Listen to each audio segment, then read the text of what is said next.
신실하신 주, 신실하신 주, 내 아버지 집은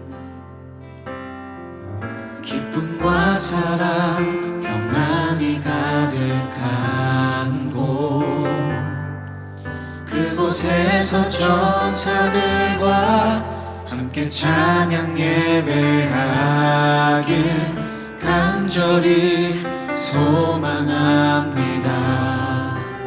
신실하신 주, 신실하신 주, 내 아버지 집은 기쁨과 사랑 평안이 가득한 곳, 그곳에서 천사들과 함께 찬양 예배하길 간절히 소망합니다. 나의 마음, 나의 맘, 나의 영, 주님 예배합니다. 거룩하신 성령님, 우리의 예배를 인도하여 주소서. 성령 충만한 예배, 우리 이 시간 주님께 예배합시다. 신실하신 주, 신실하신 주, 내 아버지 집은 기쁨과 사랑 평안이 가득한 곳, 그곳에서 천사들과 함께 찬양 예배하길 간절히 소망합니다. 우리 믿음을 다시 한번 고백하죠. 신실하신 주, 신실하신 주, 내 아버지 집은 기쁨과 사랑 평안이 가득한 곳, 그곳에서 천사들과 함께 찬양 예배하길 간절히 소망합니다. 나의 맘, 나의 영, 주님 예배합니다. 거룩하신 성령님, 우리의 예배를 인도하여 주소서. 성령 충만한 예배,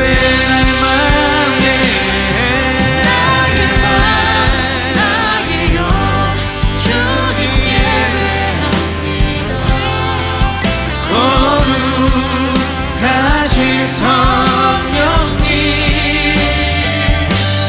우리의 예배를 인도하여 주소서. 할렐루야. 성령 충만한 우리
해요. 온 마음과 정성 다해 하나님의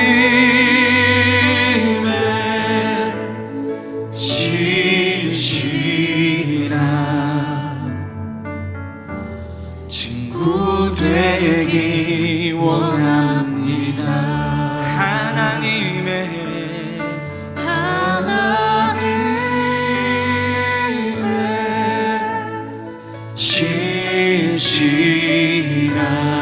신실한 친구 되기 원합니다. 오늘도 이 밤에 우리와 함께 하시며 우리 찬양 중에 거하시는 놀라우신 주님 경배하며 찬양합니다.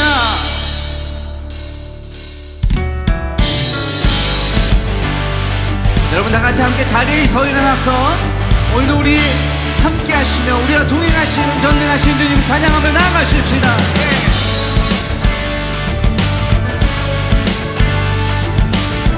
우리와 함께 하시는 주님께 나같이 주의 집에 거하는 자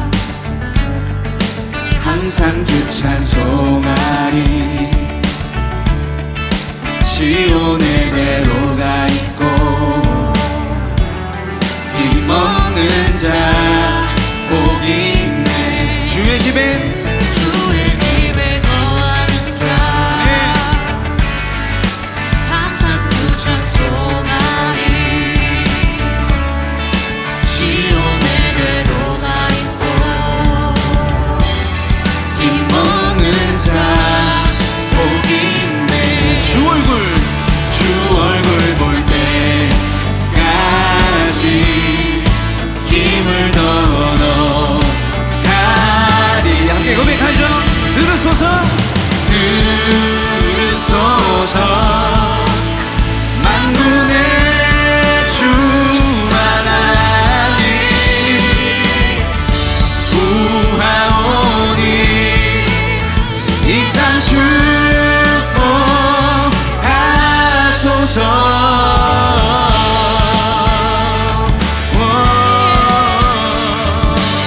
주님 우리를 축복하여 주시옵소서. 우리 전부 다 같이 주의 집에 거하는 자 항상 주 찬송하리. 시온의 대로가 있고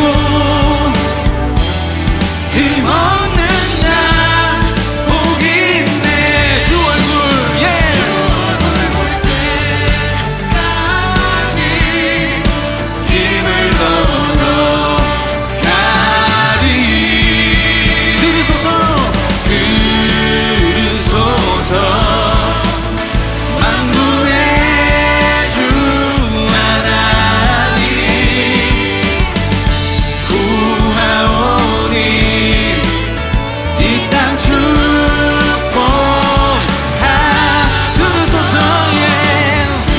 할렐루야. 만군의 주 하나님 구하오니 이 땅 축복하소서.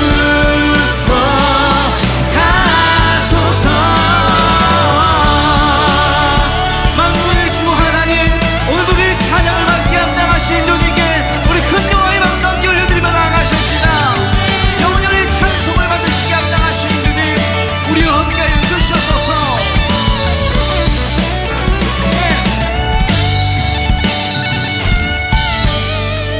For you are holy, for you are holy, for you are holy, Lord. For you are holy, for you are holy, for you are holy, Lord.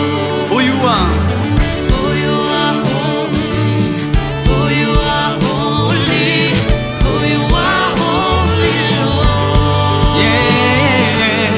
For you are holy, for you are holy, for you are holy,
전능하신 주 놀라운 사랑 죄와 사망을 물리치셨네. 영광의 주님 만왕의 왕 예수.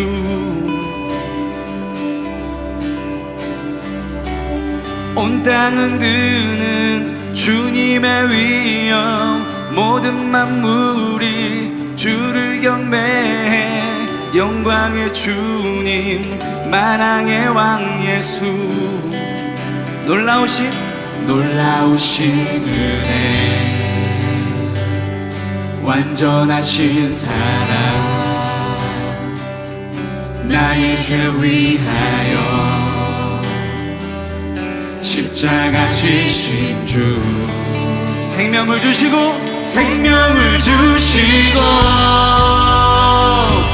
자유케 하셨네.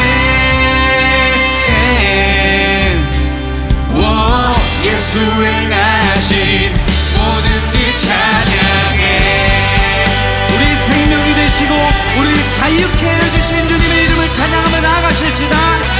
할렐루야.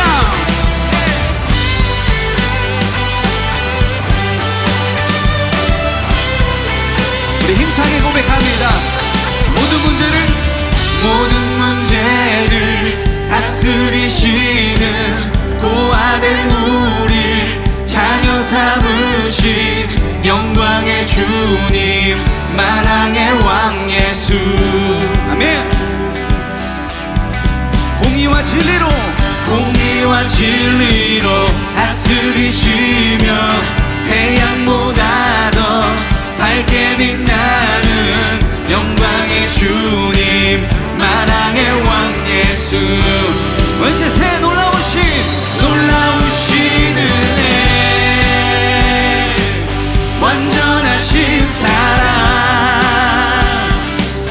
나의 죄 위하여 십자가 지신 주 생명을 주시고 자유케 하셨네. 예수 행하신 모든 일 찬양이 다시 한번. 놀라우신 은혜 완전하신 사랑 나의 죄 위하여 십자가 지신 주 생명을 주시고 자유케 하셨네. 예수 행하신 모든 일 찬양해. 행하신 모든 일 찬양해.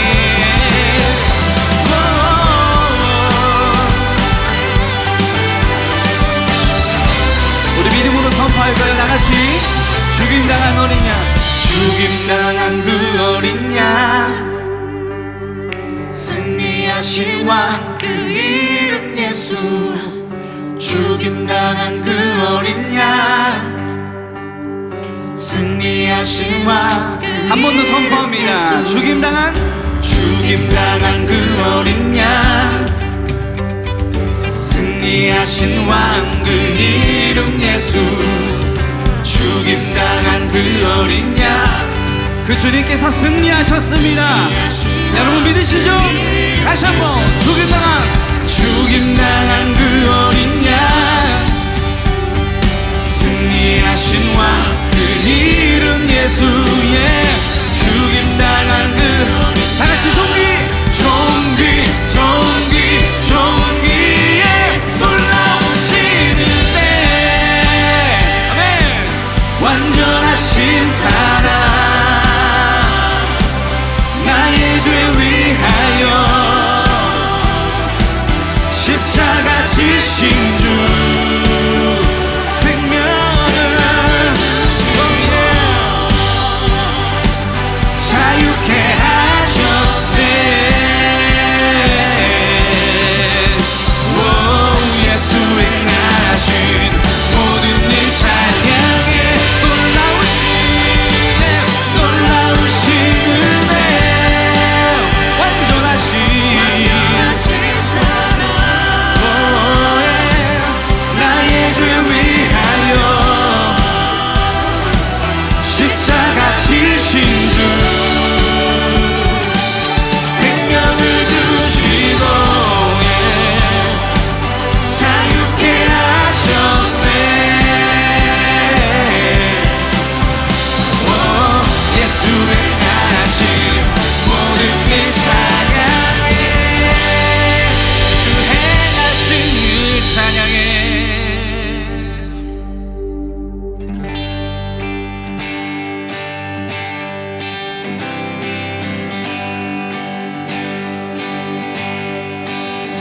세상 무엇도 채울 수 없었네. 사람의 말과 사라질 것들 충분치 않네.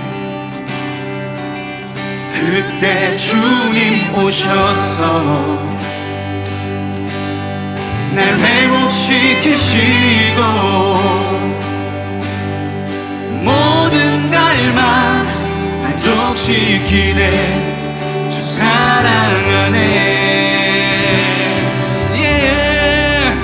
주님보다 좋은 건 없네. 주님보다 나은 건 없네. 어떤 것도 주보다 좋을 수 없네.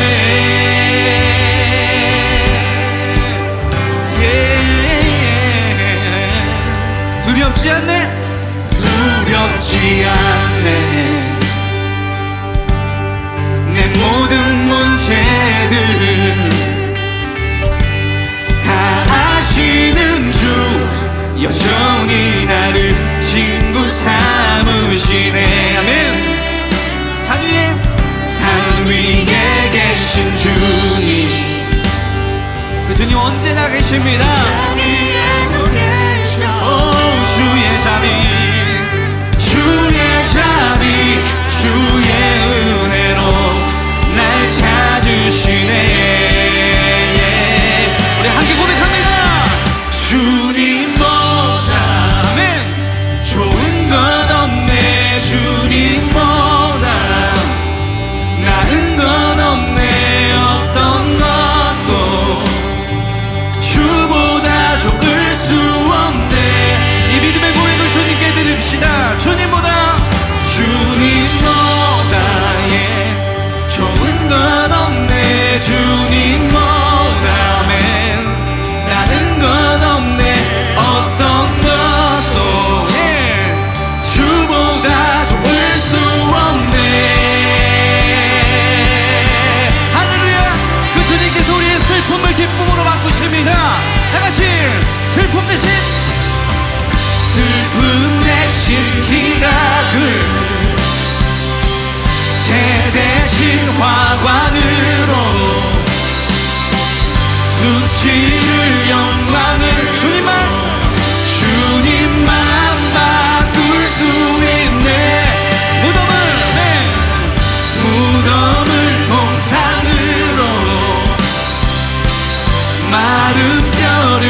내게 몰려올 때에 나의 힘으론 그것들 모두 이길 수 없네.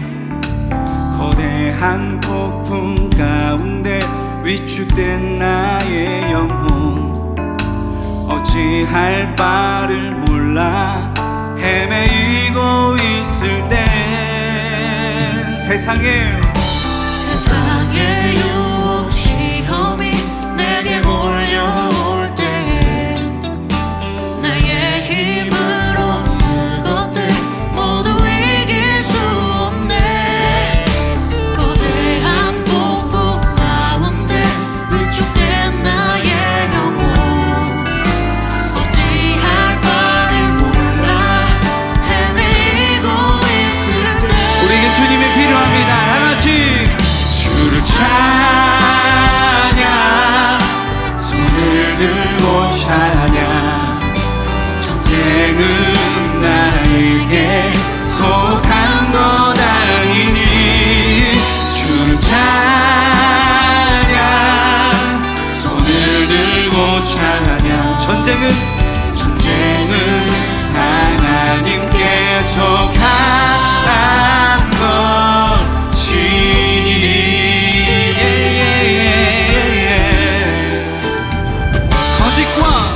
거짓과 속임수로 가득 찬 세상에서 어디로 갈지 몰라 머뭇거리고 있네. 어둠의 권세 잡은 자 지금도 우리들을 실패와 절망으로 넘어뜨리려 하네. 하지만 주위를 둘러보면 아무도 없는 듯 믿음의 눈을 들면 보이는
속한 것 아니니 주를 찬양 손을 들고 찬양 전쟁 하나님께 우리의 믿음을 하나님께 우리의 삶을 드립니다. 우리 잠잠히 다시 한 번 더 믿음의 고백을 주님 앞에 드리며 나아가죠. 한 번 더 주를 찬양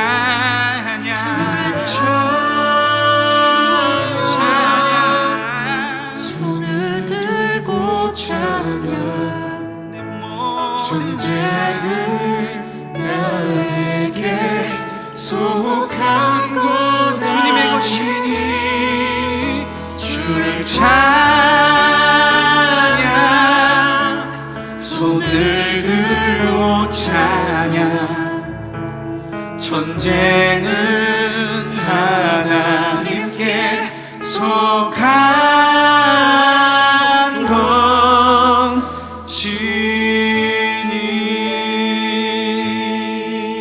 것이니 우리 하나님께서 우리에게 말씀하십니다. 모든 전쟁은 하나님께 속했으니 그 하나님 앞에 믿음으로 결단하며 나아가는 주님의 백성들 가운데 하나님 오늘 속히 일하시기를 기대합니다.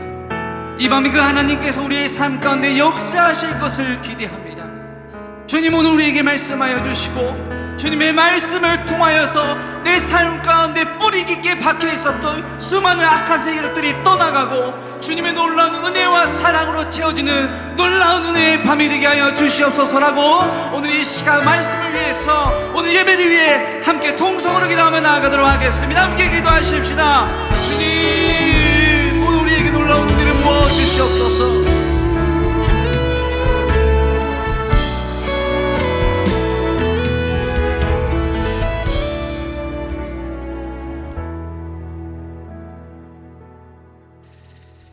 하나님, 이 저녁이 다른 어떠한 날들보다 하나님의 놀라운 은혜를 인격적으로 체험하는 은혜의 자리가 되게 하여 주시옵소서.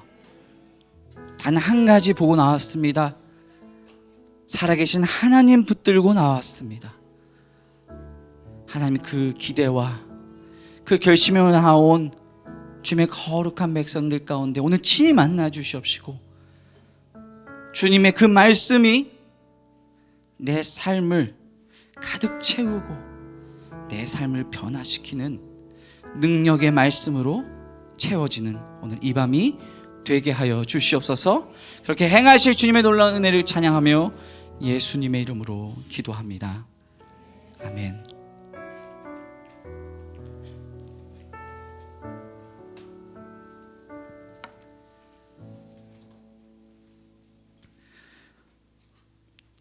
네, 오늘 우리에게 주시는 하나님의 말씀은 창세기 26장 12절에서부터 25절까지의 말씀입니다. 네, 창세기 26장 12절에서부터 25절까지의 말씀입니다. 네, 다 찾으셨으면 우리 한 목소리로 우리 함께 하나님의 말씀을 봉독하도록 하겠습니다.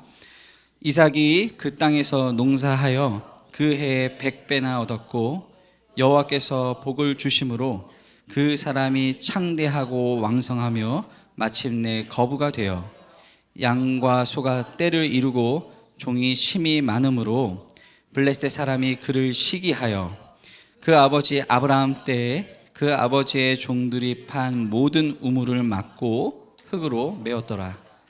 아비멜렉이 이삭에게 이르되 내가 우리보다 크게 강성한즉 우리를 떠나라.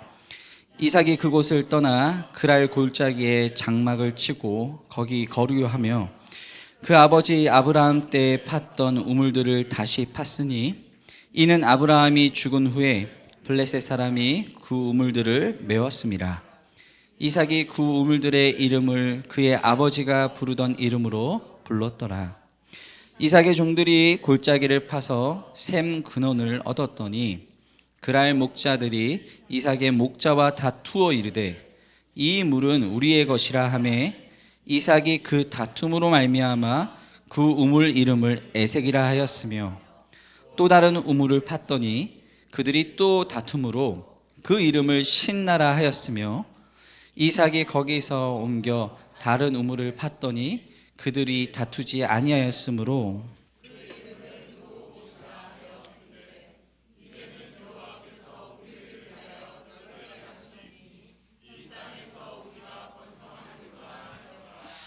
이삭이 거기서부터 브엘세바로 올라갔더니 그 밤에 여호와께서 그에게 나타나 이르시되 나는 내 아버지 아브라함의 하나님이니 두려워하지 말라. 내 종 아브라함을 위하여 내가 너와 함께 있어 내게 복을 주어 내 자손이 번성하게 하리라 하신지라. 이삭이 그곳에 제단을 쌓고 여호와의 이름을 부르며 거기 장막을 쳤더니 이삭의 종들이 거기서도 우물을 팠더라. 아멘. 이 저녁에 라이프워십 예배 오신 여러분들을 진심으로 환영하고 축복합니다. 날씨가 많이 따뜻해지고 아까 보니까 이제 7시가 돼도 해가 안 지더라고요. 예. 굉장히 또 좋은 곳 놀러 가실 수도 있고 이렇게 또 직장 생활 하시느라 바쁘신 분들 기분 전환도 하시고 또 쉼도 더 필요하실 수 있을 텐데 이 밤에 이렇게 예배의 자리에 나와서 찬양과 말씀과 기도로 이 저녁을 채우시는 것을 보면은 여러분이 얼마나 하나님을 갈망하고 그 은혜를 간구하시는 분들인지 제가 너무나도 이 자리에서 느껴지는 것 같습니다. 오늘 그렇게 하나님을 갈망하며 또 이 자리에 나오신 여러분들 모두에게 이 밤에 더욱 선명한 하나님의 그 말씀이 그 은혜가 부어지는 놀라운 밤이 될 줄 믿습니다. 저희가 지금 창세기 말씀을 가지고 우리가 라이프워십 예배를 계속해서 드리고 있는데요.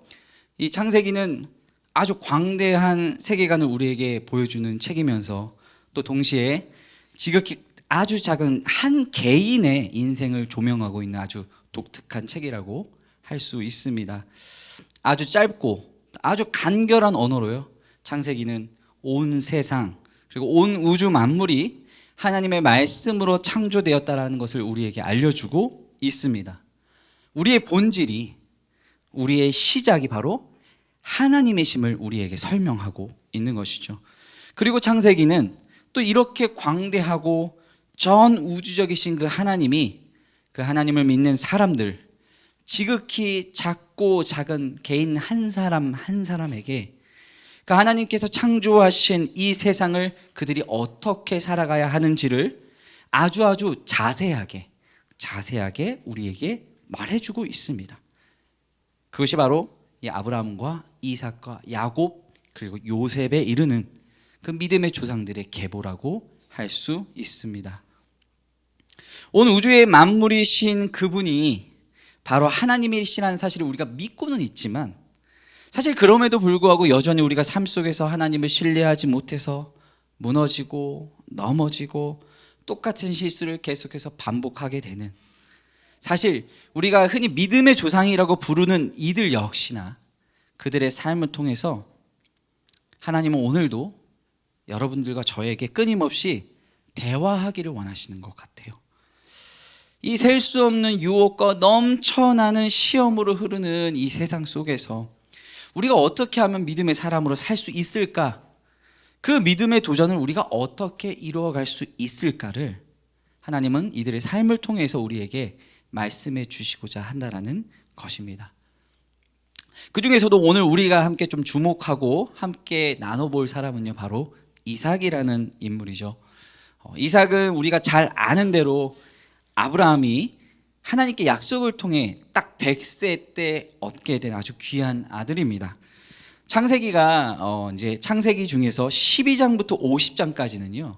이 아브라함과 이삭과 야곱과 요셉의 이야기를 쭉 풀어가요. 근데 사실 그 중에서 이 이삭의 스토리는 사실 굉장히 적습니다. 근데 그렇다고 해서 이 이삭이라는 인물이 가진 믿음의 크기가 적거나 혹은 그의 인생이 중요하지 않다거나 그런 건 전혀 아니라는 사실입니다. 오히려 사실은 이 이삭이라는 사람은요 다른 인물들에 비해서 하나님 앞에 훨씬 더 온유하고 또 흔들리지 않는 그런 믿음을 가진 사람이었다고 볼 수 있습니다. 어떻게 보면 굉장히 신앙의 모범생 같은 그런 사람이 이삭이라고 할 수 있다라는 것이죠. 그러다 보니까 이 아버지였던 아브라함이나 또 자신의 아들이었던 야곱, 그리고 이제 손자가 되는 요셉, 이 사람들처럼 이런 험악한 인생을 살기보다는 오히려 조금 더 덜 험악한 인생을 살았던 것 같고요. 그것이 오히려 이 창세기에서 이삭이라는 사람의 인물의 비중이 조금 적을 수밖에 없었던 그런 이유가 되지 않았을까 싶습니다. 그런 만큼 이 이삭이라는 사람은 정말로 이 믿음의 내공이 정말로 깊었던 사람이라고 우리는 말씀을 통해서 조금 더 알 수 있어요. 그리고 그러한 이삭이 어떠한 믿음을 갖고 있었던 그런 인물이었는지가 바로 오늘 우리가 읽은 이 본문의 이야기를 통해서 아주 잘 드러나고 있다라는 것입니다. 여러분, 오늘 우리에게 주신 이 하나님의 말씀을 통해서 저와 여러분 모두에게도 이 이삭과 같은 믿음이 채워질 수 있는 오늘 이 밤이 되기를 주님의 이름으로 소망합니다. 첫 번째입니다. 이삭의 아버지였던 아브라함이 죽었어요. 그리고 그가 거주하고 있었던 이 가나안 땅에 큰 흉년이 든 겁니다. 그리고 그 큰 흉년이 들게 됐을 때 하나님이 이삭에게 나타나서 이렇게 말씀하셨어요. 창세기 26장 2절인데요. 여호와께서 이삭에게 나타나 이르시되 애굽으로 내려가지 말고 내가 내게 지시하는 땅에 거주하라. 아마도 이삭은 이제 가족들과 함께 잠깐 이 블레셋 땅에 거주하고 있다가 좀 상황을 보고 괜찮아지면은 애굽으로 내려갈 준비를 하고 있었던 것 같습니다. 왜냐하면 당시 고대 근동 사회에서 가장 안전하고 가장 먹을 수 있는 것을 생존을 보장해 줄 수 있는 가장 확실한 선택이 바로 애굽으로 내려가는 거였거든요. 그런데 하나님께서 오늘 뭐라고 말씀하시냐? 애굽으로 내려가지 말고 내가 내게 지시하는 땅에 거주하라고 이삭에게 명령을 하고 계십니다. 그리고 이삭은 그 하나님의 말씀에 순종해서 애굽으로 내려가지 않았습니다. 여러분, 이게 사실 어떻게 보면은 우리 이 크리스찬들, 믿음의 사람들에게 하나님께서 주시는 믿음의 도전 중에 가장 첫 번째 단계의 이야기이지 않을까 싶습니다. 그것은 바로 상식이라는 것과 믿음 사이에서 선택하라고 말씀하시는 거예요. 애굽으로 내려가는 건요, 당시에 가나안 땅에 살고 있는 모든 사람들에게는 그냥 상식이었습니다. 상식이라는 게 무엇입니까? 사람들이 오랜 시간 경험하고 증명하고 또 그렇게 검증해왔던 모든 사람이 동의할 수 있는 분명한 것들을 우리는 상식이라고 보통 얘기를 하잖아요. 그런데 가끔씩 하나님은 우리에게 상식을 벗어난 선택으로 하나님의 사람을 이끄시려고 하실 때가 있다라는 겁니다. 세상에는 굉장히 통용되어진 사회적인 상식들이 여러 가지가 있죠. 특히나 우리나라 사람들은 굉장히 정형화된 삶의 패턴들을 사는 것에 익숙한 사람들이지 않습니까? 대학은 어떤 수준의 대학을 들어가야 되고, 직장은 어떤 정도의 수준이 되어야 되고, 결혼은 또 언제 해야 되고, 자녀는 어떻게 양육해야 되고, 집은 또 어떻게 마련하고, 재테크는 또 어떻게 해야 되는 등등. 사실 세상 사람들은 기본적으로 이러한 사회적인 통념을 딱 정해놓고 이것을 통해서 뭘 하죠? 성공과 실패를 재단하죠. 그리고 그러한 순서대로 사는 것이야말로 옳은 삶이고 그것이 상식이 되어 있는 세상, 우리는 그 세상을 지금 살아가고 있지 않습니까? 근데 문제는 뭐예요? 하나님이 자꾸만 이러한 상식과 정형화되어져 있는 삶의 자리가 아니라 상식과는 전혀 상관이 없는 길로 우리의 삶을 이끄시려고 하신다는 것입니다. 그리고 바로 여기서 우리의 믿음의 시험이 시작된다는 것이죠. 세상이 말하는 성공, 공식, 그 상식과 하나님이 도전하게 하시는 그 믿음의 길에서 우리는 무엇을 선택할 것이냐? 하나님은 오늘도 저와 여러분 모두에게 질문하고 계십니다. 이삭이 그 당시에 사람들의 상식에 벗어나서 애굽으로 내려가지 않고 머무른 곳은 어디였냐면 그랄이라고 하는 지역이었습니다. 여긴 그 당시에 이제 블레셋 사람들이 거주하는 곳이었고요. 성경학자들이나 또 고고학자들의 연구에 의하면 이 그랄은 이 가나안 전체 지역 중에 이제 남부에 있지만 여기도 다른 가나안 땅과 다를 바 없이 비가 거의 내리지 않는, 다른 가나안 땅이 어디에 있든지 별반 차이가 없는 그런 곳이었다는 거예요. 지금 이삭은 흉년을 피해서 먹고 사는 문제를 해결하기 위해서 내려왔거든요. 근데 그가 결국 거주하게 된 곳은 그가 원래 살고 있었던 지역과 별반 차이가 없는 곳으로 이주했을 뿐이라는 것입니다. 제가 전도사 사역을 사실 처음 시작한 게 예능교회였습니다. 예능교회. 근데 이제 저는 그 당시에 제가 아직 사역을 나갈 준비가 되지 않았다라고 생각을 했었고, 당시 이제 제가 청년 생활을 하고 있는 교회에서 더 평신도 사역을 열심히 하면서 더 배우고 싶다라고 생각을 했었습니다. 그랬던 제가 이제 사역을 나가야 되겠다라고 생각했었던 그 이유가, 당시 이제 저하고 저희 가족들 재정 상황이 너무 어려웠기 때문이었습니다. 당시 이제 제가 학부 신학교를 아주 한참 전에 들어갔는데 이제 다닐 수 있는 상황이 되지 않아가지고 거의 10년이라는 시간을 그냥 학교를 재적 처리하고 그리고 그냥 일을 하면서 살아왔었거든요. 근데 이제 하나님께서 다시 좀 마음을 주셔서 용기를 내서 다시 재입학을 딱 하고 한 반년에서 1년쯤 딱 넘어갈 그때였었습니다. 근데 이제 재입학을 했는데도 여전히 이제 제가 학비를 한 번도 제대로 내기 힘든 그런 어려운 상황에 계속해서 몰려 있다 보니까, 그때 이제 당시 청년부 담당하셨던 목사님들이 이렇게 저렇게 좀 도움을 주셔가지고 간신히 학교를 다니고 있을 그때였었거든요. 그리고 결국 이제 그 목사님들께서 저를 이렇게 딱 부르셔서 말씀하시더라고요. 명신아, 너 이제 그냥 사역 나가라, 이렇게 얘기를 하시더라고요. 그 말씀을 듣고 이제 민폐 그만 끼치고 사역을 나가야 되겠구나, 그렇게 결심을 사실 했었습니다. 그러다 보니까 제가 이제 선택해야 되는 이 사역지의 가장 중요한 조건이 무엇이겠어요? 이 재정적인 문제가 어느 정도 해결될 수 있는 그런 사역지여야만 했던 것이죠. 그리고 또 정말 안정적으로, 왜냐하면 저는 한번 또 재입학까지 했던 그런 사람이다 보니까 이 학부 4년을 무사히 마칠 수 있는 그런 여건을 가진 사역지를 구하는 게 저의 가장 큰 우선 순위가 될 수밖에 없었던 것이었습니다. 그리고 마침 딱 그럴 때에 딱 그런 저의 상황에 맞는 사역지가 딱 들어와요. 딱 들어왔습니다. 그 교회는 어떤 교회냐면 제가 일단 기본적으로 재정적으로 딱 튼튼한 교회입니다. 그래서 뭐 사례배 받고 이런 거에 큰 걱정이 없는 교회였고, 또 장학금을 또 50% 이렇게 또 지원을 또 해주신다고 해요.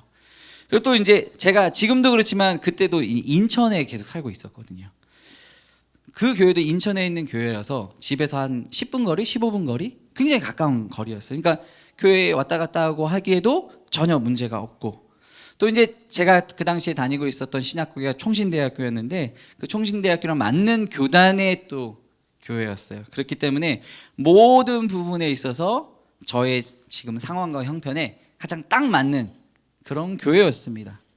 그래서 저는 진짜 마치 이 흉년을 만난 이삭이 너무나도 당연하게 애굽을 가야겠다라고 선택하는 것처럼 저는 모든 정황과 상황이 나는 이 교회를 가서 사역을 해야 되는구나 라고 생각을 하고 저도 그렇게 하려고 마음을 딱 정하고 있었어요. 그랬는데 갑자기 그렇게 마음을 정한 지 하루 이틀 됐나? 갑자기 제가 다니고 있는 교회 청년부 목사님이 뜬금없이 저한테 전화를 딱 하시더니, 영신아, 너 사역 정했니? 아직 안 정했지? 너 지금 당장 내가 쓰라고 하는 교회에 이력서 당장 써서 보내. 그리고 묻지도 따지지 말고 그냥 거기 가. 거기 좋은 교회. 이러고 뚝 끊으신 거예요. 그냥 갑자기. 굉장히 당황스러웠죠. 그때가 제가 이제 한 목요일쯤이었던 걸로 기억을 하는데, 제가 가고자 했었던 교회에 이제 면접을 토요일에 보기로 했으니까 아직 결정까지는 하진 않은 상태였었어요. 근데 이게 뭔가 싶은 거죠.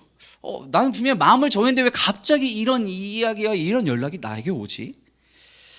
근데 이제 문제가 있습니다. 이렇게 묻지도 따지도 말고 좋은 교회라고 주시는 그 교회가 저의 이 상황과 형편이랑 완전히 안 맞는 교회인 거예요.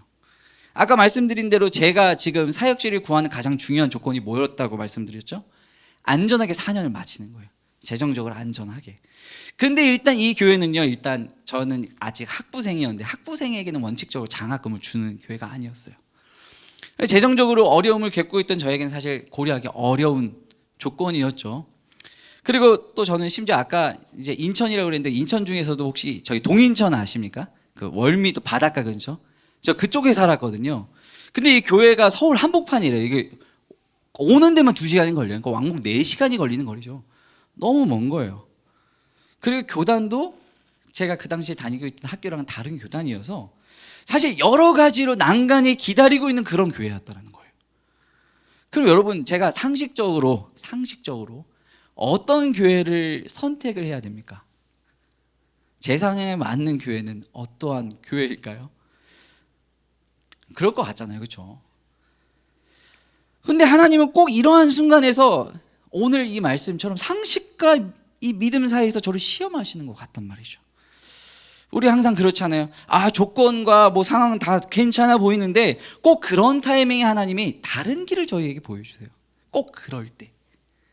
그 길이 그렇다고 쉬운 길은 아니에요. 그리고 제 상황과 환경과 전혀 상관이 없어 보이는데 꼭 주일에 와서 예배 드리면서 말씀 드리면은 자꾸만 말씀으로, 찬양으로, 기도로 하나님 자꾸 그 길로 가라고 말씀하시는 것 같다라는 거죠. 저에게 그곳을 그때 추천해 주신 그 목사님이 사실 그때 제 담당 목사님은 아니었어요. 그러니까 저랑 이렇게 뭐 편하게 연락을 주고받고 하시는 분이 아니었는데 갑자기 그 목사님이 저에게 뜬금없이 연락을 주셨을 때 뭔가 이상한 거죠. 이거 하나님 뜻 같은데, 이거 하나님이 가라고 하시는 것 같은데 라는 생각이 드는 겁니다. 너무 고민이 되죠. 그런데 이런 모든 상황과 상식은 제가 기대하는 거랑 완전히 다른 곳이었다는 겁니다. 근데 여기서 중요한 게 있어요. 딱 하나 맞는 게 있었습니다. 딱 한 가지. 그게 무엇이었느냐? 제 소명이었어요. 소명. 제 소명과 딱 맞는 교회였었어요. 모든 상황과 조건은 정말 맞지 않는 교회였는데 그곳은 저한테 청년부 그리고 예배사역, 찬양사역을 맡으라고 하신 곳이었어요. 저는 지금도 그렇지만 제가 서원을 하고 주님의 길을 걷기로 결심하고 제게 하나님께서 주신 소명이라고 느꼈던 것은 제가 찬양하고 예배하는 예배자로서의 삶을 살겠다라고 서원하고 소명을 하나님께 받은 거였습니다. 예배사역자로 그 누구보다도 하나님을 예배하는 그 기쁨을 누리고 그 기쁨과 은혜를 우리 성도님들과 함께 나누고 전하는 그런 사역자로 하나님 절 사용하여 주십시오 라고 그렇게 전 서원하고 소명을 받으며 기도를 했거든요. 그런데 생각해 보니까 어느 순간부터 저는 소명이 아니라 제 상황과 형편을 따라 사역지를 결정하고자 하는 그런 사람이었다라는 거예요. 소명과 비전과 하나님이 주신 말씀보다 지금 내 상황, 내 형편, 내 상식이 앞서고 있었다라는 겁니다. 사랑하는 여러분, 하나님은요 지금 이 이삭에게도요 형편과 상황 그리고 상식보다 너 뭐가 더 중요하니라고 말씀하고 질문하고 계셨던 겁니다. 그것은 바로 하나님이 이삭에게 주신 소명이었고 비전이었고 그 길을 붙들고자 하는 그 이삭의 믿음이었다라는 사실입니다. 우리 3절과 4절인데 함께 한번 읽어보겠습니다. 시작. 이 땅에 거류하면 내가 너와 함께 있어 내게 복을 주고 내가 이 모든 땅을 너와 내 자손에게 주리라. 내가 내 아버지 아브라함과 맹세한 것을 이루어 내 자손을 하늘의 별과 같이 번성하게 하며 이 모든 땅을 내 자손에게 주리니 말미암아 천하 만민이 복을 받으리라. 아멘. 여러분, 이삭 또한 그가 애굽을 선택하지 않고 그랄 땅에 머무를 수 있었던 단 한 가지 이유였어요. 그것이 바로 뭐였냐? 오늘 말씀해 주신 약속이었다는 거예요. 약속. 그 믿음 때문이었다는 겁니다. 하나님께서 그의 아버지 아브라함 때부터 주셨던 그 놀라운 비전과 약속, 그 약속을 향한 그 믿음이 이삭으로 하여금 하나님의 말씀에 순종하여 머물 수 있도록 만들었다는 사실이에요. 사랑하는 여러분, 하나님께서는 여기 있는 저희 모두에게 하나님의 놀라운 계획과 비전을 갖고 계십니다. 믿으시죠? 그 은혜의 경험이 우리에게 있기 때문에 우리는 오늘도 이 자리에서 하나님의 말씀을 듣고 또 내가 어떠한 길을 살아가야 할지, 어떤 길을 선택해야 되는지 오늘 이 시간 기도하면서 그 길을 걷기 위해, 순종하기 위해 우리가 이 자리에 서 있는 것이 아니겠습니까? 그런 우리에게 하나님은 언제나 상식과 믿음의 길 사이에서 우리를 시험하시는 거예요. 어쩌면 그 길은요 지금 우리가 걷고 있는 이 길보다 더 큰 시련과 더 큰 고난이 우리를 기다리고 있을지도 모릅니다. 반대로 또 우리가 솔직히 말해서 상식적인 선택을 했다고 해서 우리 삶에 진짜 엄청난 큰 문제가 나타나지 않을 수도 있어요.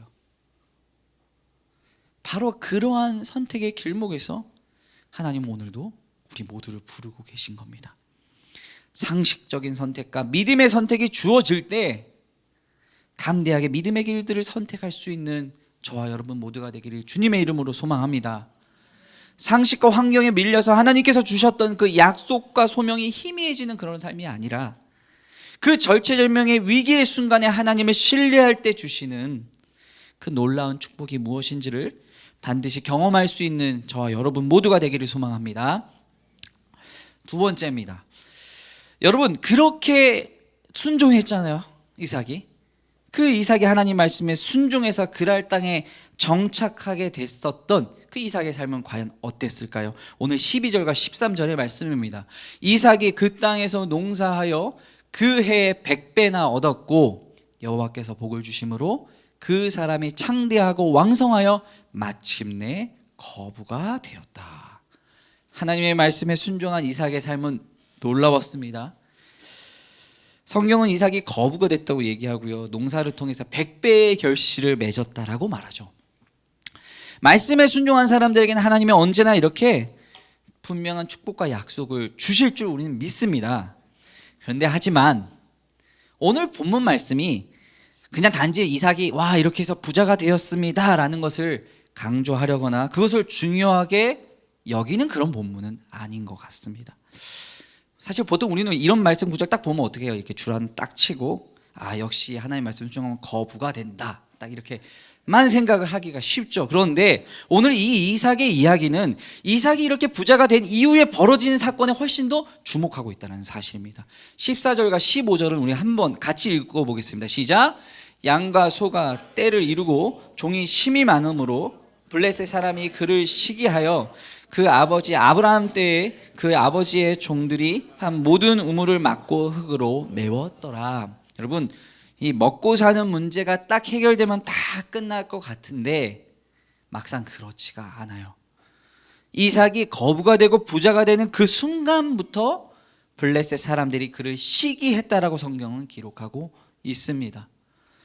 그리고 그들의 시기는 단순한 감정 싸움을 넘어서서 이삭과 아브라함 때부터 파놓았었던 그 모든 우물들을 흙으로 다 메워버렸다고 이야기를 하죠. 여러분, 이게 정말 중요한 것이 인생은 사실 뭐가 되는 게 중요한 게 아니고요, 된 그 삶을 어떻게 유지하느냐가 훨씬 더 중요한 법이죠. 부자가 되는 게, 좋은 직장을 딱 가는 게, 좋은 결혼을 딱 하는 게 중요한 것이 아니라 그렇게 하나님께서 우리에게 주신 축복을 우리가 어떻게 잘 관리하고 유지하며 살아갈 수가 있느냐가 훨씬 더 중요한 것이라는 겁니다. 오늘 우리가 이 이삭의 말씀을 통해서 주목해야 되는 부분이 바로 여기에 있다는 겁니다. 이삭은 이 축복을 받는 그 자체보다 그 축복을 어떻게 하나님의 사람인 내가 하나님의 사람으로서 관리하고 다스려야 하는지를 우리에게 아주 잘 보여준 그런 사람이었습니다.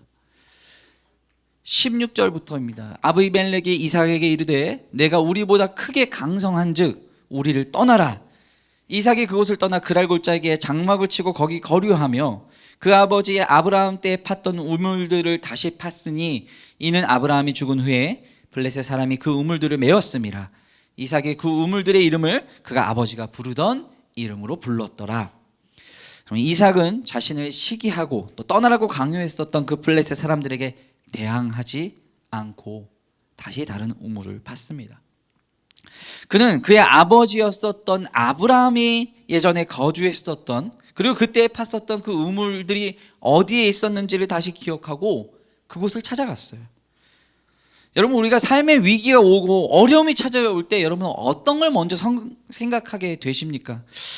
이 문제를 어떻게 해결해야 하지 하는 어떤 새로운 방법, 창조적인 것, 새로운 자리, 새로운 질서, 새로운 생각들, 우리는 이런 것들을 원할지도 모르겠습니다. 그런데 이삭이 이러한 문제의 상황에 직면했을 때 그가 대면한 첫 번째 방법은 바로 아버지의 우물로 돌아가는 것이었습니다. 이삭은 그곳에서 나와 그리고 내 아버지 아브라함과 언약을 맺으셨었던 그 축복의 근원이셨던 하나님을 그곳에서 다시금 기억하고 찾고자 했던 것입니다. 여러분, 문제와 어려움이 찾아올 때 우리가 가장 먼저 해야 될 일은 뭡니까? 하나님을 찾는 거죠.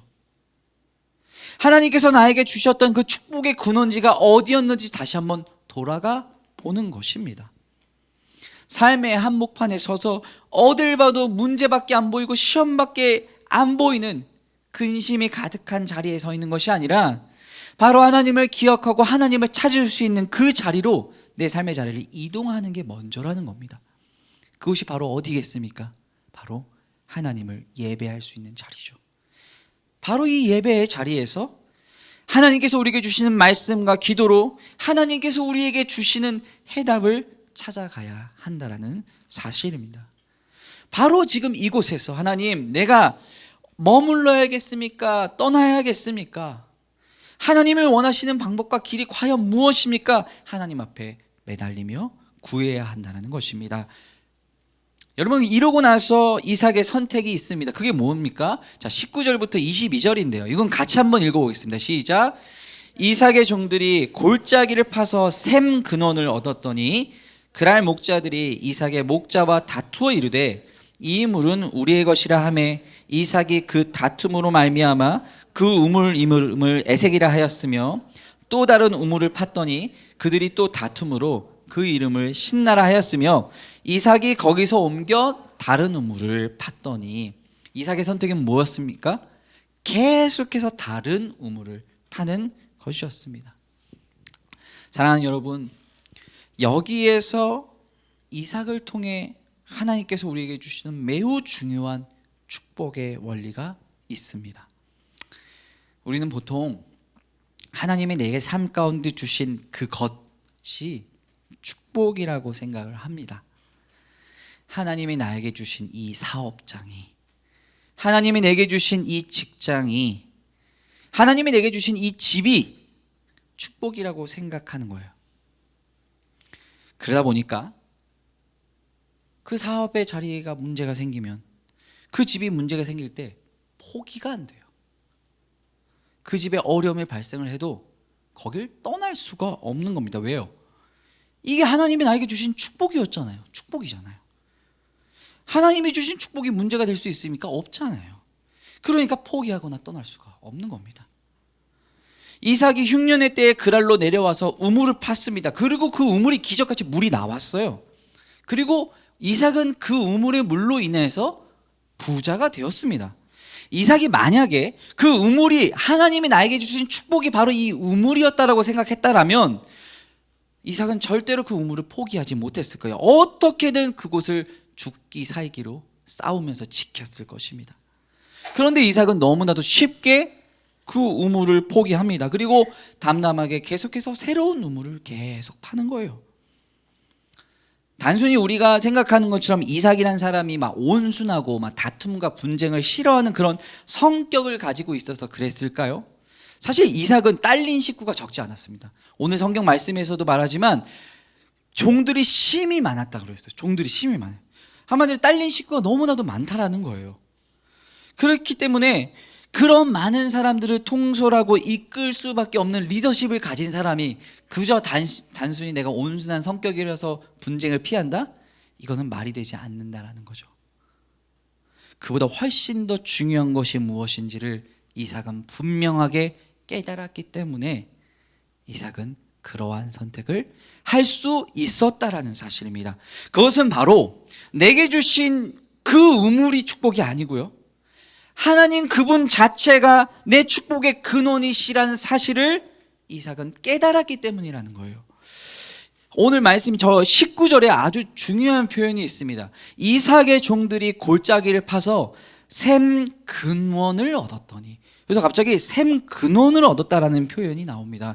근데 이거를 원어로 살펴보면은 부에르 그리고 마임 하임이라는 단어를 쓰고 있어요. 그런데 여기서 마임 하임이라는 단어는요, 살아있는 물이라는 의미를 가지고 있고 부에르가 샘이라는 표현을 갖고 있기 때문에 이것을 풀어서 얘기하면 마르지 않고 멈추지 않는 샘이라는 뜻이 됩니다. 여러분, 사랑하는 여러분, 지금 이삭은요 마르지 않는 생수의 강을 발견한 거예요.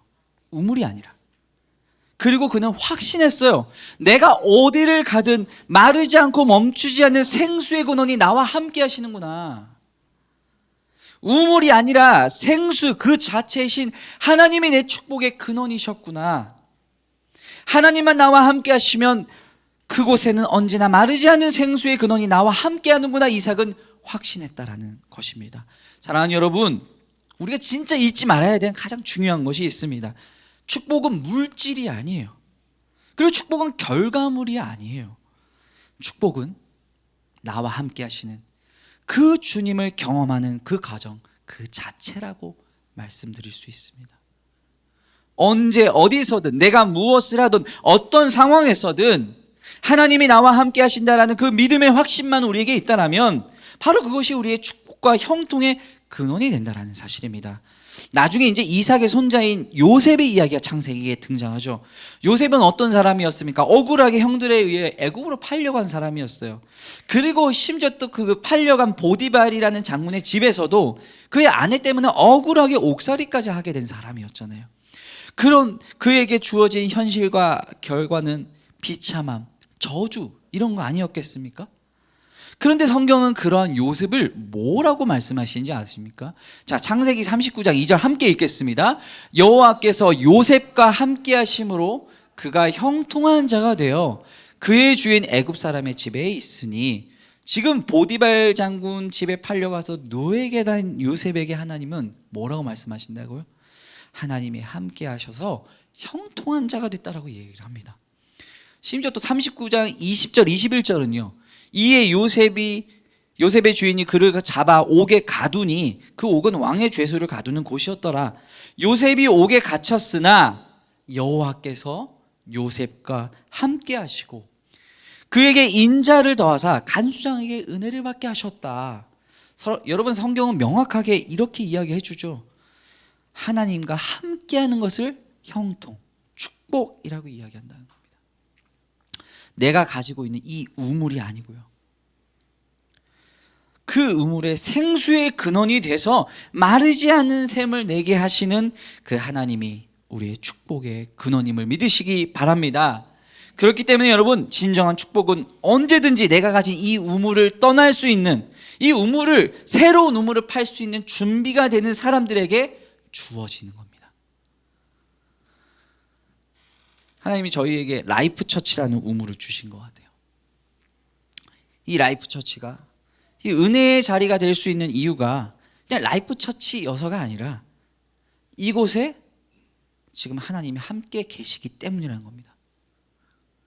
이 공간, 이 지역, 이 자리, 여기 있는 사람, 그 어떤 것들보다 우리가 하나님만 붙들고 하나님만 경험할 수 있다면 우리 라이프 처치는 어떤 새로운 우물을 파더라도 그곳에 생수의 강이 넘칠 수 있는 곳이 될 겁니다. 이 교회를 함께 세워가고 또 만들어 가다 보니까 항상 하는 고민이 그래요. 공간에 대한 문제, 재정에 대한 문제, 사람에 대한 문제, 여러 가지 고민과 또 이거 얼마 되지도 않는 이것조차도 아까워서 미련을 가지고 또 집착하게 되는 그런 저의 모습을 자꾸만 보게 되는 거예요. 이렇게 열심히 내가 사역했으니까, 이렇게 열심히 준비했으니까, 그런데 하나님이 만약 이 라이프 처치라는 우물을 새로 팔아 가시면 어떡하지? 나를 아주 전혀 상관없는 곳으로 갑자기 보내신다 하면 나 어떡하지? 그런데 그곳이 어디든 저와 여러분들이 하나님만 붙들 수 있다면 우리 라이프 처치가 어떤 곳에 어떤 모습으로 있든지 간에 하나님은 우리 교회와 그리고 저와 여러분들의 축복의 근원으로 함께 해주실 줄 믿습니다. 사랑하는 여러분, 여러분들 모두에게도 각자가 붙들고 있는 우물이 하나씩 있으시죠? 근데 그 우물이 물을 주는 게 아니더라고요. 생수의 근원이신 우리 예수님만이 우리에게 마르지 않는 샘물을 주실 수 있다는 겁니다. 요한복음 4장에 보니까 이래요. 여자가 이르되 주여 물기를 그릇도 없고 이 우물은 깊대요. 당신이 어디서 그 생수를 얻을 수 있냐고 사마리아 여인이 예수님께 질문을 합니다. 그런데 그러한 사마리아 여인에게 예수님이 이렇게 말씀하세요. 13절부터 예수께서 대답하여 이르시되 이 물을 마시는 자마다 다시 목마른 연희와 내가 주는 물을 마시는 자는 영원히 목마르지 아니하리니 내가 주는 물은 그 속에서 영생하도록 솟아나는 샘물이 되리라. 아멘. 사마리아 여인이 말하죠. 이 우물이 아니면 당신이 어디서 물을 얻을 수 있습니까? 사마리아 여인, 그 사람 역시 자신이 포기할 수 없는 딱 메어져 있는 그 우물에 갇힌 삶을 살고 있던 그런 사람이었다는 겁니다. 그런데 그러한 사마리아 여인에게 우리 예수님은 그 우물이 아니라 영원히 목마르지 않는 샘물을 주시겠다라고 약속해 주셨습니다. 그리고 이 말씀을 들은 사마리아 여인은요, 물동이를 버려두고 사람들에게 달려갔다라고 성경은 기록하고 있어요. 물동이를 버려뒀다라는 것이 무엇을 의미합니까? 이제는 더 이상 이 물동이를 풀 우물에 집착하지 않아도 된다라는 것을 의미하는 거잖아요. 이제는 정말로 이 물동이야 우물이 아니어도 내 인생을 바꿀 수 있는 샘물의 근원이 있구나라는 것을 깨달았다는 것입니다. 이삭도 역시 이러한 믿음의 확신이 있었던 사람이었어요. 내가 어디에 우물을 파도 하나님은 결코 나를 굶기시거나 나를 죽게 하시는 분이 아니구나. 이 우물이 아니라 생수의 근원이신 하나님을 내가 찾았기 때문에 더 이상 나는 이 우물에 매인 삶을 살 필요가 없구나. 그러한 이삭의 믿음의 확신이 그의 인생 가운데 놀라운 축복과 능력을 얻게 하여 주셨음을 믿으실 수 있기를 바랍니다. 결국 블레셋 사람들이 이제는 이삭의 그런 모습을 보고 찾아와서 이렇게 고백합니다. 함께 읽겠습니다. 시작. 그들이 이르되 여호와께서 너와 함께 계심을 우리가 분명히 보았으므로. 아멘. 자, 여러분, 블레셋 사람들 역시 우물이 아니구나. 바로 이 이삭과 함께 하신 그 하나님 때문에, 그 하나님이 지금 이 이삭에게 형통함을 허락하고 계신 것이었구나라는 것을 바로 이 블레셋 사람들조차 깨닫게 되었다라는 것입니다. 사랑하는 여러분, 우리가 거룩한 믿음의 확신을 가지고 하나님을 딱 붙들면서 나아가면 결국 세상도 여러분들을 통해서 하나님의 살아계심을 보게 될 줄 믿습니다. 이 세대의 하나님 앞에서 놀라운 일을 행할 수 있는 사람은요, 물질이 있는 사람도 아니고요, 똑똑한 사람도 아니고요, 사회적 권위가 있는 사람도 아니고요, 바로 거룩한 믿음의 확신을 가진 사람들, 그 사람들을 하나님은 쓰시겠다라고 말씀하시는 거예요. 여러분, 우리 이삭과 같은 이런 믿음의 확신을 가지고 흔들리지 않는 삶을 살 수 있기를 간절히 소망합니다. 그럴 때에 이 이삭이 경험한, 그리고 요셉이 경험한, 사마리아 여인이 경험한 하나님이 나와 함께 하시는 그 형통의 복을 누리게 될 줄 믿습니다. 그리고 바로 오늘 이 밤이 그 마르지 않는 생수의 근원 되시는 우리 주님을 찾고 경험할 수 있는 저와 여러분, 우리 모두가 되기를 주님의 이름으로 축복합니다. 이 시간 함께 찬양하겠습니다. 광야의 길을 만드시고 사막의 강을 내시는, 불가능이 없으신 그 하나님이 우리의 생명의 근원 되신 줄 믿습니다. 우리의 축복의 근원이신 분이십니다. 그 주님께서 인도하시는 그 삶을 살아가기로 결단하는 저와 여러분 모두가 되기를 이 시간 소망하면서 함께 찬양하며 나아가도록 하겠습니다. 같이 나의 가는 길, 나의 가는 길 주님 인도하시네.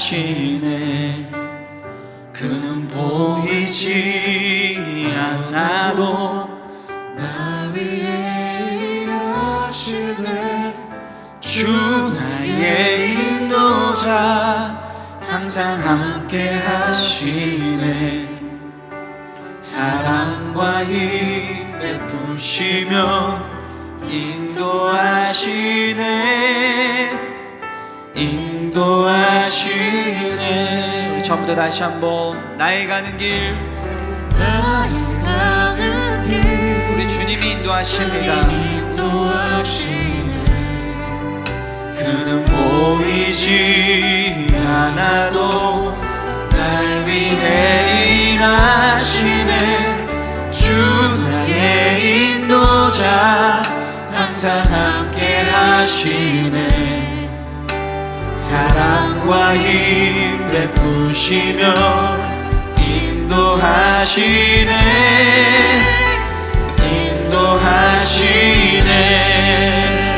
길을 만드시고 광야에 길을 만드시고 날 인도해 사막에 가 만드신 것 보라. 네, 하늘과 땅 변해도 주의 말씀 영원히 내 삶 속에 새 일을 행하리. 나의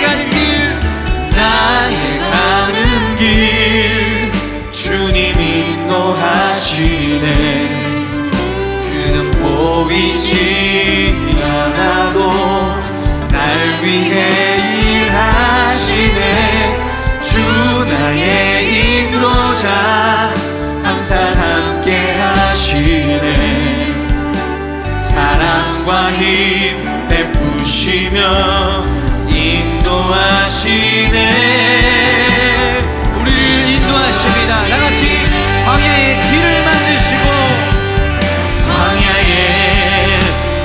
만드시고 날 인도해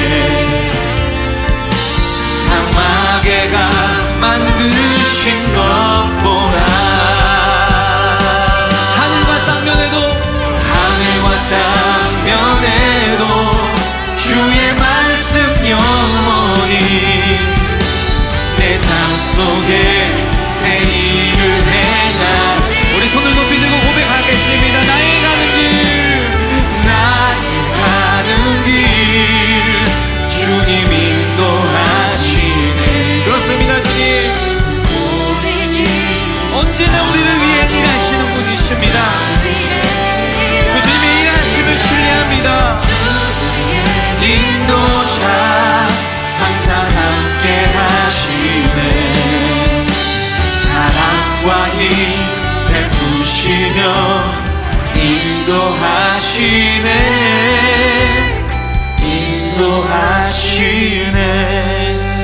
이제 우리 함께 말씀에 잇대어 기도하십시다. 첫 번째로, 지금 나를 이끌고 있는 것은 상황과 환경과 상식인지 아니면 하나님과의 거룩한 그 믿음의 약속, 그 소명이 내 삶을 이끌고 있는지 이 시간 다시 한번 돌아보길 원합니다. 어느 순간 내 눈앞에 펼쳐진 그 상황과 환경, 나의 어려움, 나의 고난, 그 시험과 유혹에 내 눈이 멀어져서 하나님께서 나에게 주셨던 그 믿음과 그 약속을 까마득히 잊고 살았던 건 아닌지. 그렇다면 오늘 우리 이 이삭처럼 하나님이 나에게 주셨던 그 믿음의 자리로 다시 한번 돌아갈 수 있는 우리 모두가 되길 소망합니다. 하나님께서 나에게 주셨던 그 약속이 무엇인지를 돌아보길 원합니다. 하나님이 나에게 주셨던 그 약속과 그 은혜가 얼마나 크신 것이었는지, 하나님, 내가 다시 한번 그 주님께서 주신 그 약속과 그 계획의 자리로 돌아가서 하나님을 다시 한번 경험하며 주님의 그 은혜를 누리며 살아갈 수 있는 믿음의 사람으로서 그 믿음의 선택을 이루어 나갈 수 있는 주님의 사람이 되게 하여 주시옵소서라고 이 시간 우리 함께 결단하면서 함께 동서로 기도하며 나아가도록 하겠습니다. 함께 기도하겠습니다.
속에서 모든 상황 속에서 주님을 찬양합니다. 주를 찬양할지라. 아멘. 주는 너의 큰 상급. 우리 주님만이 우리의 상급이며 도움이 되십니다. 큰 도움이시라. 주의 얼굴 구할 때, 주의 얼굴 구할 때, 주의 영을 구사, 주의 영을 구사.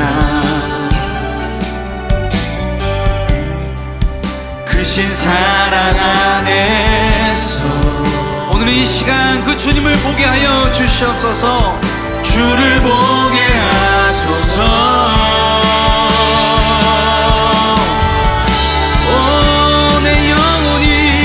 내 영혼이 확정되고 확정되어 싸우니 믿음에 눈들어 주를 바라봅니다.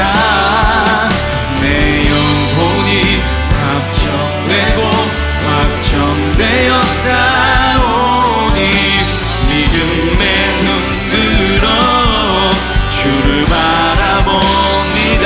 다시 한번 내 영혼이 주님, 우리 믿음의 눈을 들어 주님을 바라보겠습니다. 주를 바라봅니다. 내 영혼이 확정되고 확정되어 싸우니 믿음에 눈들어 주를 바라봅니다. 주를 찬양할 때, 주를 찬양할 때 주의 나라 이미 임했네. 그 영원한 나라 보게. 다시 한번 주를 찬양할 때, 주를 찬양할 때 주의 나라 이미 임했네. 그 영원한 나라 보게 하소서. 내 영혼이 확정되고 확정되어 싸우니 믿음에 눈들어 주를 바라봅니다. 내 영혼이 확정되고 확정되어 싸우니 믿음에 눈들어 주를 바라봅니다. 시간 다시 한번 말씀에 잇대어 기도하길 원합니다. 하나님, 내게는 아주 깊은 우물이 있습니다. 지금껏 내게 주신 이 우물만 난 축복이라며 여기면서 버티고 살아왔었습니다. 진정한 축복과 형통은 하나님과 함께하는 것이라는 사실을 까마득히 잃어버리고 내 눈에 보이는 지금 당장 내 삶에 영향을 줄 수 있는 이 우물만이 전부라 여기며 살아왔었습니다.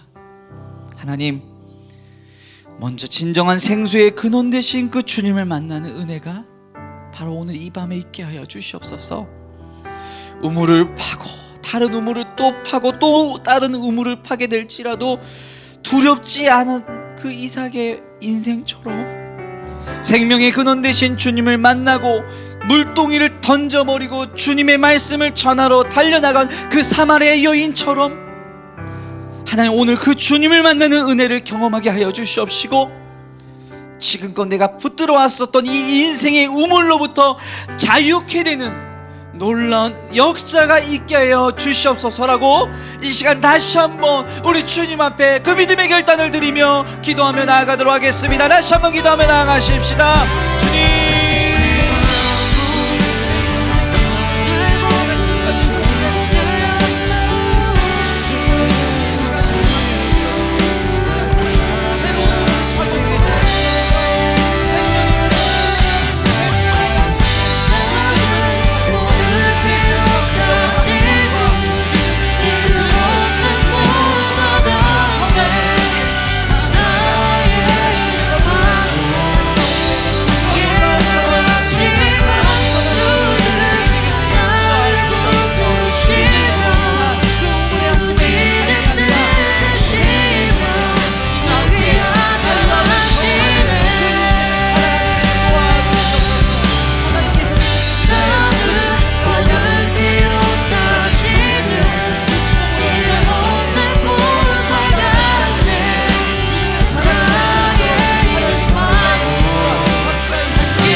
부르짖음 들으시며 날 귀하다 하시네. 다시 한번 나는 오늘 피었다 지는 이름 없는 꽃과 같네. 바다에 있는 파도 안개와 같지만 주는 나를 붙드시고 부르짖음 들으시며 우리를 귀하다고 말씀해 주시고 우리 부르짖음 들으신 주님 앞에 다시 한번 고백합니다. 나는 오늘 피었다 지는 이름 없는 꽃과 같네. 바다에 있는 파도 안개와 같지만 주는 나를 붙드시고 부르짖음 들으시며 날 귀하다 하시네.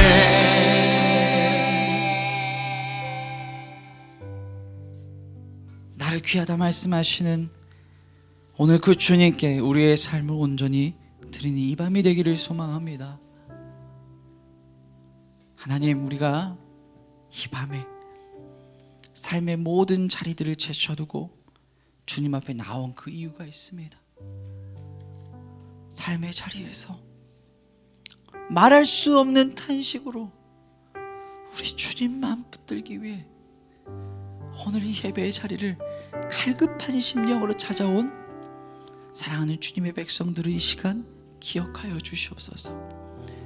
오늘 각자가 각자의 삶 가운데 그 누구에게도 말할 수 없었던 그 기도 제목들을 가지고 내 힘으로 내 생각으로는 결코 해결할 수 없어서 오직 주님만이 우리의 유일한 해답이심을 기대하며 그 삶을 그대로 주님 앞에 들고 나온 하나님이 이들의 기도 제목을 주님 들어 응답하여 주시옵소서. 오늘 이 시간 그 어떤 것으로도 위로할 수 없었고 그 어떤 것으로도 해결할 수 없었던 그것을 오늘 우리 주님께 고백할 수 있는 시간이 되길 원합니다. 오늘 그 주님만이 오직 우리 주님만이 나의 모든 것을 아시고 날 귀하다라고 말씀해 주시는 분이신지를 우리가 믿기에 오늘 나의 마음을 다해 그 주님께 우리의 믿음의 고백을 드리기 원합니다. 하나님, 이 시간 우리의 개인의 기도 제목들을 들어 응답하여 주시옵소서. 하나님 앞에 온전히 고백하고 주님께서 우리의 삶을 이끄시도록 순종할 수 있는 그 믿음도 우리에게 더하여 주시옵소서라고 오늘 여러분들의 개인의 제목들 갖고 오신 것들을 가지고 주님 앞에 간절히 고백하며 간구하며 기도하며 나아가도록 하겠습니다. 우리 다 같이 주여 크게 한번 외치시고 함께 기도합니다. 주여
사랑이 파도보다 더 강해요. 세월이 가고 꽃이 시들어도 주 사랑 영원해. 주님 사랑 신실해. 주 사랑이 내 생명보다 귀하고 주 사랑이 파도보다 더 강해요. 세월이 가고 꽃이 시들어도 주 사랑 영원해. 주님 사랑 신실해요.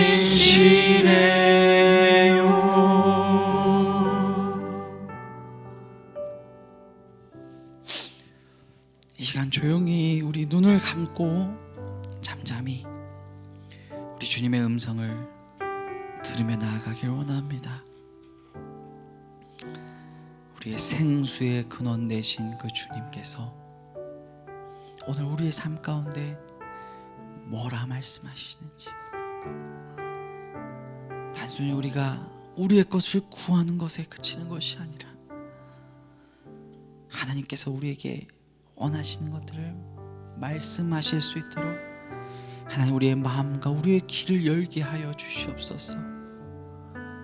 주님의 그 따스한 음성이 내 삶을 회복하고 나를 일으켜 주실 수 있는 유일한 힘임을 하나님 이 시간 경험하게 하여 주시옵소서라고 이 시간 조용히 잠잠하게 오늘 우리에게 말씀하시는 그 성령님의 음성을 들으며 나아가길 원합니다. 주님, 주님의 음성 듣기를 원합니다. 주님, 내 삶 속에 선명하게 말씀해 주시고 선명하게 일하시는 하나님의 놀라운 사랑을 하나님의 시간 느끼게 하여 주시옵소서.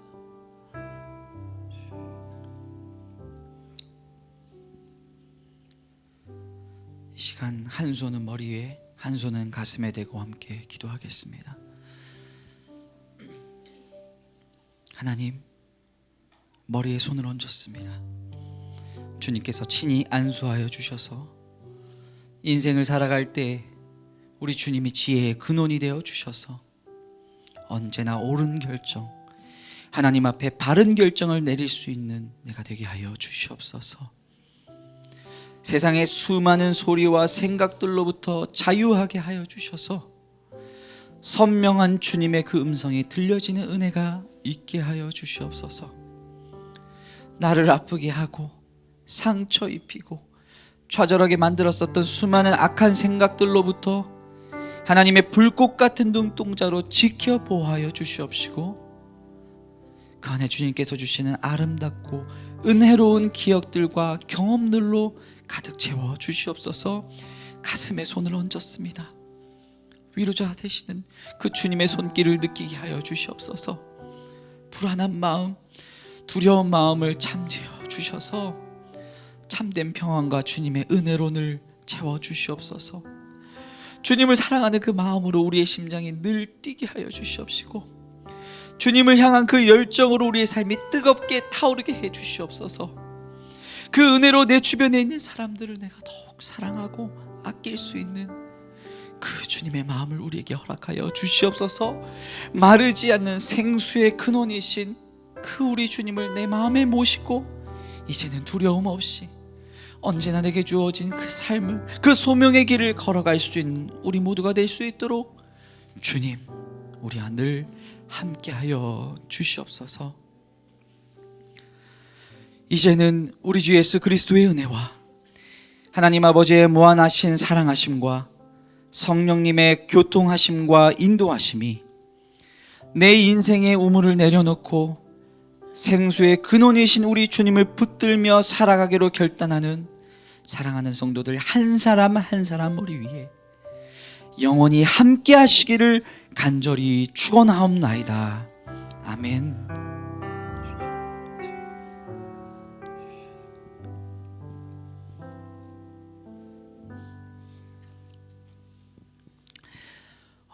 여러분, 광고 사항이 한 가지 있어서 전달해 드리도록 하겠습니다. 오늘 이후에 다음 주 그리고 다다음 주 이렇게 2주간입니다. 5월 1일과 5월 8일은 저희 라이프 워십 예배를 좀 쉬어 가기로 했습니다. 2주간의 브레이크가 있는 겁니다. 그때는 여러분들이 각자의 자리에서 삶의 예배를 이어가실 수 있기를 바라고요. 그러니까 다음 예배 일정은 2주가 지나고 3주 후인 5월 15일 수요일에 다음 예배가 진행이 되니까 착오가 없으시길 바라겠고요. 5월 예배 일정은 저희가 이제 저희 홈페이지라든지 또 인스타그램 또 유튜브 카카오 채널도 통해서 계속해서 주중에 공지를 해드릴 예정입니다. 그래서 꼭 일정을 확인하실 수 있기를 바라겠고요. 예배가 없더라도 삶의 자리 가운데서 하나님을 늘 가슴에 모시고 살아갈 수 있는 저 여러분 모두가 되시기를 주님의 이름으로 축복합니다. 모든 예배를 마쳤습니다. 평온 중에 돌아가시고 승리하는 한 주 보내실 수 있기를 바랍니다.